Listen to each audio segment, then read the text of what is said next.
Healthcare reform has been reduced to a sort of must do this, must change that opinion fest. Not so fast, Arizona. Data from the Arizona Health Survey reveals that one of these musts alone is not the final answer it claims to be. Take the issue of health disparities among ethnic groups. Let's start by comparing chronic conditions and general health.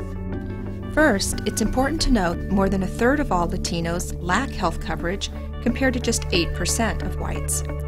Turning to health status and chronic conditions, we can see that among white adults, 63% of the population has been diagnosed with at least one chronic condition.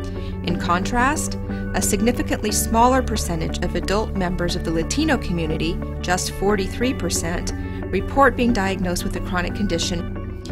Beyond health insurance coverage and diagnoses of chronic conditions, the Arizona Health Survey asked about perceptions of general health status. Here, you see the somewhat paradoxical results. 56% of whites rate their health as excellent or very good, but just half as many Latinos rate their health that well. If Latinos are that much less healthy generally, do they report fewer chronic conditions simply due to lack of coverage and access to care? Yes and no.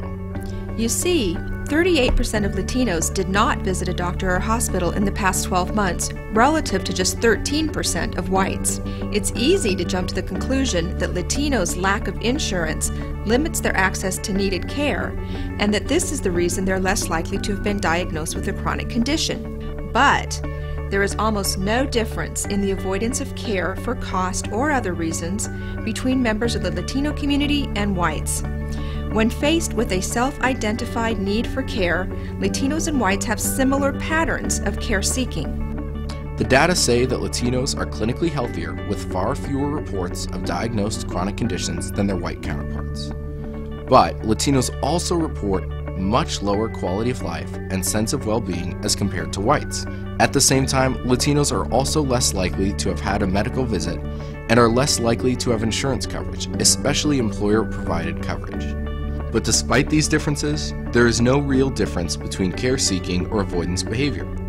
What we learn is that health insurance coverage does matter for the diagnosis of chronic conditions. However, expanding health insurance coverage, either through an employer or otherwise, isn't the only thing we need to think about.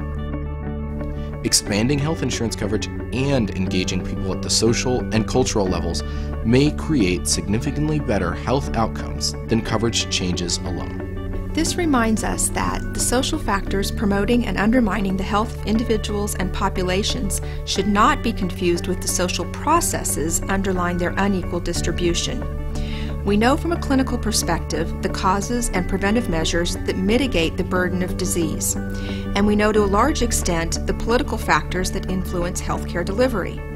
What we need to bring to the discussion of health system reform is a greater understanding of how these factors influence each other in the context of individual and community health.